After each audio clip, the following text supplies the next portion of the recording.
আজ প্রায় ১ মাস পর বাড়ি ফিরে দেখলাম এতগুলো জিনিস মা আমার জন্য কিনে রেখেছে। আর এটার মধ্যে একটাও আমি কিন্তু জানতাম না। তো চলো একটা একটা করে খুলে দেখাই। এটা হচ্ছে ব্যাটারির ফ্যান একটা, চার্জে দেওয়া যায়। তো এই হচ্ছে হাওয়া দিচ্ছে, খুব ভালো মিষ্টি একটা হাওয়া, বেশ কিউট দেখতেও জিনিসটা।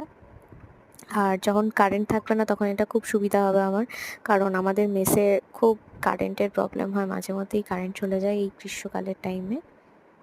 এটা মেনলি মা মেলা থেকে কিনেছিল। আর এটা হচ্ছে একটা ফোন হোল্ডার। তো এটা অনলাইনে কিনেছিল, বাট আমি লিঙ্ক প্রোভাইড করতে পারবো না, যেহেতু মা কিনেছে তো আমি তো জানি না ঠিক। তো ফোনটা রাখতে গিয়ে ফার্স্টে পড়ে গেছিলো, কভারটা ছিল বলে। তো কভারটা সরিয়ে এটা। আর এটাও মা মেলা মেলা থেকে কিনেছিল আমার জন্য কফি মাগ। আমি যেহেতু কফি খেতে খুব ভালোবাসি, আর কফি মাগ আর গ্লাস কালেক্ট করার আমার একটা নেশা রয়েছে। আর এটা আই মাস্ক, কারণ আমার মেসে ঘুমোতে প্রবলেম হয় লাইটের জন্য, আমি নাইট ল্যাম্পের আলোয় ঘুমোতে পারি না। আর আমার রুমমেট নাইট ল্যাম্প না জ্বালিয়ে ঘুমোয় না।